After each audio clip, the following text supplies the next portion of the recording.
Bonjour, bienvenue dans Canal & Compagnie. Je suis ravie de passer cette petite demi-heure avec vous et aussi avec Geneviève et Olivier. Bonjour. Bonjour. Geneviève Moreau, donc directrice fondatrice de l'Institut CIIN, et Olivier Coudron, directeur scientifique de l'Institut CIIN, l'Institut pour une nutrition raisonnée. Alors, on va parler en première partie avec vous des missions de la lecture des étiquettes pour bien manger, voilà, et respecter l'environnement. Et puis en deuxième partie d'émission, eh bien, on parlera de chambre avec vue, parcours d'artiste. Ben oui, ça c'est tout. C'est comment finalement bien faire ses courses pour respecter à la fois sa santé et son environnement. C'est ça l'enjeu. Aujourd'hui, on n'est plus un paysan qui cultive son jardin ou très peu, donc on va faire ses courses. De plus en plus. Hein. Oui, c'est bien. Mais une grande partie des consommateurs vont faire leurs courses dans un supermarché, dans une grande enseigne, et vont acheter des produits qui sont empaquetés, conditionnés, et sur lesquels on a finalement plein d'informations visuelles, des couleurs, des informations. On est un peu noyé. Et pourtant, derrière ce packaging, il y a vraiment des mines d'informations très utiles, à la fois pour notre santé et pour l'environnement. Donc c'est important de savoir décrypter au moins quelques grands messages pour mieux faire ses choix et savoir comment en fait composer notre panier santé ou notre caddie. Alors avant de parler de ces étiquettes, Olivier, je voudrais quand même que tu nous donnes 2-3 mots sur cet indice Nova. Et en fonction de cet indice Nova, justement, de se dire dans notre caddie, on peut mettre X% de quoi ? Alors l'index Nova, en fait, c'est une classification des aliments qui est toute récente, qui date de quelques années, qui est apparue par des nutritionnistes d'Amérique du Sud, du Brésil, et qui est maintenant reprise dans la communauté scientifique. Elle permet de dire que là, il y a 4 groupes d'aliments. Il y a les aliments naturels, groupe 1, qu'on trouve dans la nature, la pomme, le fruit, la noix, le poisson, l'eau. Il y a les aliments 2, donc c'est l'huile, le sel, le sucre, c'est les produits un peu transformés, mais que vous et moi, on a dans notre cuisine. Ce sont des produits de base qu'on utilise depuis des centaines d'années. Et puis après, on rentre dans le groupe 3. C'est les produits transformés par des industriels. Alors, il y a ceux qui sont peu transformés, le groupe 3, et puis il y a les ultra transformés, le groupe 4. Alors, ultra processed food, les ultra transformés. Et ceux-là, eh bien, il faut les reconnaître. Ils sont présents, c'est pas grave en soi, mais ce que l'on découvre récemment, il y a une toute récente enquête, une grande enquête en France qui le confirme, si on en consomme trop, finalement si on achète trop ces produits, qu'on les met trop dans notre caddie, alors le trop c'est quoi ? On va dire c'est au-delà de 15%. Ça veut dire 85% c'est des produits soit très naturels, soit peu transformés, une sardine en boîte, et pas plus de 15%. Eh bien si on dépasse ce 15%, comme actuellement les Français, les Belges, voire même 50% aux États-Unis, eh bien c'est une explosion des maladies de civilisation, des cancers, des maladies cardiaques, du surpoids et de l'obésité. Donc c'est pour ça qu'on s'intéresse finalement au repérage de ces ultra-processed food qui se cachent parfois dans les étiquettes. Alors justement, on va voir comment lire ces étiquettes parce que c'est un index, je ne sais pas comment on dit, Nova n'apparaît pas sur les emballages, sinon ce serait plus simple. Voilà. Alors juste avant de regarder un petit peu les étiquettes, on peut quand même dire que on se dit bon bah voilà, un plat tout préparé forcément c'est index 4, ultra transformé, mais c'est pas nécessairement le cas. Non. Donc en fait, c'est ça. Donc le 1, c'est la pomme, la banane, les produits bruts qu'on va acheter. Le 2, l'huile, le beurre, le sel, le poivre, une viande, ce qui va rentrer dans la composition, le poisson, repas, voilà, recette, les œufs, la farine, etc. Mais on va voir aussi, déjà, dans la farine, on a par exemple des farines ultra transformées. D'accord. Et ou bien des farines qu'on va mettre en stade 3, c'est-à-dire où on aura simplement farine de blé complet, d'agriculture ou non biologique, ça va dépendre, avec uniquement ça. Et puis il y en a d'autres où on va rajouter d'autres conservateurs, d'autres exhausteurs de goût, d'autres gluten synthétiques. Mais on peut très bien avoir un produit, un plat préparé qui soit 3 plutôt que 4. Donc voilà, qui soit tout à fait. Transformé, mais pas ultra transformé. Voilà. Et ça, comment on peut les repérer ? C'est ça l'intérêt, puisqu'on ne doit pas en mettre plus que 15%. Donc il faut apprendre à lire les étiquettes. C'est ça, c'est la seule manière. Voilà, un Nova 3, un Nova 4. Dommage. Voilà, c'est vrai que ce serait intéressant, en tout cas plus facile pour le consommateur. Donc, en fait, la grande chose, c'est de se dire, en Nova 3, je comprends l'étiquette. En Nova 4, donc ultra transformé, je ne comprends plus nécessairement l'étiquette. Ça veut dire, j'ai des rajouts avec des E371, etc., etc. J'ai des j'ai une kyrielle de petits E qui vont se mettre dessus, j'ai des exauceurs de goût, j'ai des lécithines à droite et à gauche, j'ai des mots que je ne comprends plus. Donc ça c'est déjà un indice. Ça, c'est vraiment très facile. Mais tu veux dire par là un mot que je ne comprends pas ou des mots? Parce que je veux dire, on a quand même souvent finalement ces rajouts...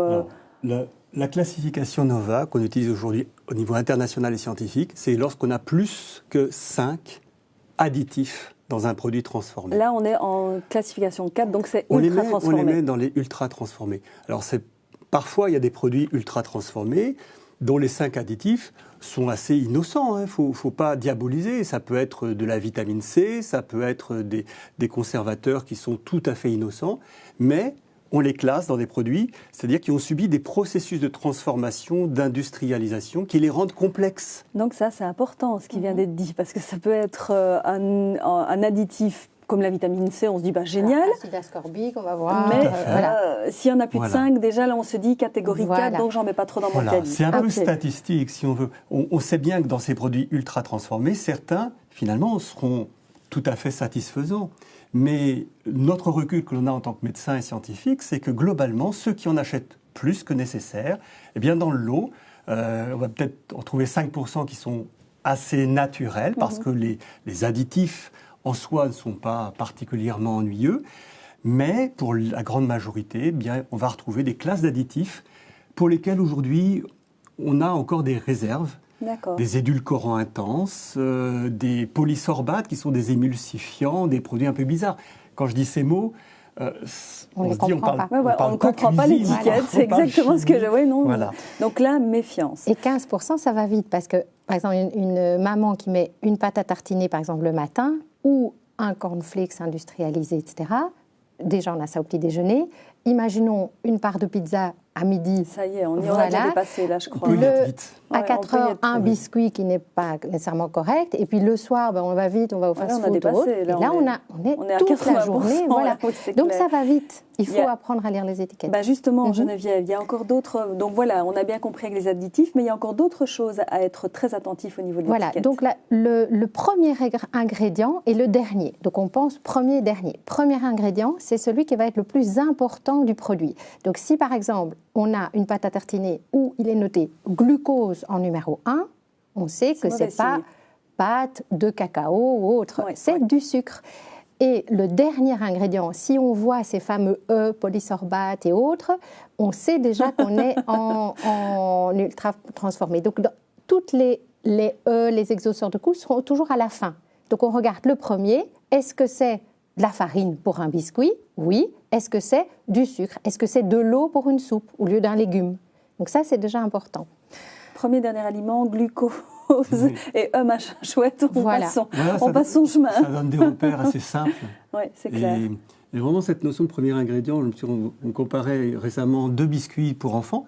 Le premier, c'était farine de blé, puis après, il y avait du sucre. Donc, on sait que c'est un féculent, c'est bien, c'est plutôt plus une farine de blé complet. Si on commence avec du glucose, et l'autre, c'était glucose et ensuite sucre. Donc, on sait que c'est une sucrerie, mais ça ressemble à un biscuit. Et le gamin qui mange ça au goûter, il prend encore un peu plus de sucre. Et ça ne peut pas aller, c'est pas satisfaisant. Et alors, il y a aussi un autre moyen, la troisième chose à regarder, c'est la composition nutritionnelle. Voilà, donc si par exemple, on achète, on va donner un exemple, 2 ketchup. Vous hésitez avec 2 ketchup, vous regardez que les ingrédients sont à peu près identiques, purée de tomates, sucre, vinaigre, eau, etc. Comment est-ce qu'on peut voir lequel est meilleur pour la santé? On va aller dans le profil nutritionnel, donc la partie nutrition qu'on ne comprend pas très bien avec glucides, protéines, et on va regarder lequel est le moins sucré. Et ça, c'est écrit glucides, imaginons 37 grammes par 100 grammes ou 27 grammes par 100 grammes. Et c'est vraiment le cas. Et donc, on va plutôt choisir, si les ingrédients sont identiques, si on comprend tout sur l'étiquette, plutôt celui qui est moins sucré. Donc, chaque fois, prendre cette organisation-là. Étape par étape. Les ingrédients, j'hésite entre 2 produits, je vais à l'étiquette quantité nutritionnelle. Et je regarde si je comprends l'étiquette. On va prendre peut-être des exemples concrets, puisqu'on en a ici sous les yeux, Geneviève. J'ai ici une pâte à tartiner, on ne donne pas la marque. Et alors, une pâte à tartiner qu'on penserait au départ être de bonne qualité. Et on commence avec du glucose. Donc là, on commence avec du glucose. Et du coup, j'ai pas la suite, mais là, on est déjà mal, quoi. Voilà. Alors déjà pour les personnes qui nous écoutent, le glucose, c'est pas un aliment naturel. C'est extrait artificiellement, industriellement, parfois de fécule de pommes de terre ou autre, mais c'est un sucre très simple. C'est ce qu'on appelle un index glycémique élevé, c'est-à-dire quelque chose qui va très vite augmenter le taux de sucre dans le sang, l'insuline, et c'est pas souhaitable pour notre santé. Donc déjà un produit qui est une pâte à tartiner, dans lequel on s'attend à ce qu'il y ait des matières grasses, de cacao, des choses comme ça. La pâte de cacao. Ouais. On a ici dans ce produit que je regarde glucose, 50% de glucose. C'est pas correct quelque part. Non, c'est on clair. paye très cher un produit qui est pas cher, le glucose, et en plus qui n'est pas très bon pour notre santé. Et moi, ce qui m'intéresse en plus dans ce produit, c'est que le fabricant va dire, je garantis que c'est sans huile de palme. Alors on se dit, forcément, c'est bien, c'est moins gras. Ça, ouais. Mais à côté de ça, il nous met quelque chose qui est dramatiquement sucré avec un sucre artificiel. Ça, c'est bien de le dire aussi. Voilà, il n'y a pas d'huile de palme, mais bon, on commence avec du glucose, donc on est Attention, mal, quoi. Moi je dirais aux lanternes qu'on agite, regardez là, il n'y a pas d'huile de palme. Faut aller un peu et plus puis loin on que nous fait passer quelque chose qui a... Sirop de glucose, fructose, etc. Soyons vraiment acteurs de ce qu'on mange et voilà. pas juste... tu as peut-être des exemples positifs, toi? Alors, voilà par exemple une mayonnaise où l'ingrédient numéro 1, donc on sait que la mayonnaise c'est gras, donc l'ingrédient numéro 1 c'est huile de colza à 78%, ça, c'est bien, ça. Jaune d'œuf, eau, moutarde, et la composition de la moutarde c'est eau, graines de moutarde, vinaigre, sel, curcuma. Point. Et on est bien là. Voilà. Ensuite, vinaigre, arôme naturel de poivre et un antioxydant qui est naturel, extrait naturel de romarin. Et ça, c'est un bon exemple d'un stade 3. Donc, c'est un produit évidemment transformé. Ce n'est pas moi qui vais faire la mayonnaise avec mon huile, mon œuf, etc. Mais c'est correct. Mais c'est correct. Je comprends. C'est franchement correct. faire à la maison avec les bons ingrédients. Avec du romarin, et donc là, du coup, etc. elle est dans l'indice Nova, elle est en 3. Elle est en 3. Elle est classée en 3. Voilà. Par contre, on aura d'autres compositions de mayonnaise où on va voir sulfite, conservateur, gomme de goire, etc. C'est pas grave, la gomme de goire toute seule n'est pas grave, mais c'est vrai que si elle est avec d'autres, eh bien, automatiquement, on est en stade 4. J'ai ici un biscuit sablé qui commence avec de la farine de blé. Ça paraît plutôt normal pour un biscuit. Et puis du beurre, du sucre, des jaunes d'œufs, du sel marin, du lait écrémé, des œufs entiers, c'est pas mal ça. Quand on voit beurre, on comprend, on sait ce que c'est. Quand on voit huile végétale sans précision, qu'est-ce qui se cache derrière ce mot? Alors parfois c'est du copra, de la noix de coco, de l'huile de palme ou de palmiste, dont les profils ne sont pas toujours très favorables. Donc mieux vaut comprendre ce que l'on achète et ce que l'industriel a mis dans la composition. Et là, voilà, une farine de blé avec du beurre et du sucre de canne, ça me parle. C'est bien, parce que du coup, tout n'est pas mauvais. On va devoir malheureusement faire très vite pour le côté, par contre, environnement. Et là, on a effectivement les 3 labels. Tout à fait. Alors ça, ce sont des logos officiels. Ouais. Donc il y a un certain nombre de logos qui sont officiels et qui sont vérifiés par des organismes certificateurs. On voit ici, par exemple, le label en bas, Agriculture biologique européen, c'est cette feuille verte. Et souvent, on a le label AB, l'ancien label Agriculture biologique, des lettres AB blanc sur un fond vert. Ouais. Donc ici, c'est un produit donc biologique. On peut faire confiance, donc c'est très bien contrôlé en Europe. Le Fairtrade, c'est un label privé, mais qui est aussi contrôlé par des organismes certificateurs et qui garantit plutôt un respect équitable des filières de production. Donc c'est quelque chose à encourager en effet. Et du coup, je ne le dirai pas, mais à l'arrière, c'était intéressant aussi. Et la composition donc voilà, là on avait un produit comme quoi, comme quoi c'est possible. Un produit à la fois respectueux de l'environnement et de la santé. Voilà. Alors si on veut justement bien faire ses courses, il y a une formation qui va démarrer au mois de septembre, mais on peut déjà s'inscrire maintenant et bénéficier de prévente à l'Institut CIN. Oui, donc c'est une formation en alimentation santé durable, ouverte à tous, au grand public, à tout le monde, pour faire ses courses, pour apprendre à cuisiner sain et en protégeant l'environnement à la maison, mais aussi pour pouvoir conseiller, pour pouvoir, par exemple, donner des petits conseils. C'est professionnalisant également. Voilà. Hein. Et la formation commence donc au 1er septembre, mais les préventes commencent maintenant au 1er avril avec des tarifs vraiment très intéressants. Okay. Voilà. Et pour en savoir plus, on se rend sur votre site www.intelligent-nutrition.com. Voilà, j'espère qu'on a... Enfin, pour moi, en tout cas, c'était clair. Donc, j'espère que c'était super clair pour le téléspectateur. Je pense, en tout cas, qu'on a vraiment donné des bonnes manières de pouvoir lire les étiquettes et de mieux manger. Encore un grand merci à tous les deux. Corinne. Merci, Corinne. Voilà, on va quitter Olivier Geneviève et on va retrouver tout de suite Parcours d'artiste, chambre avec vue.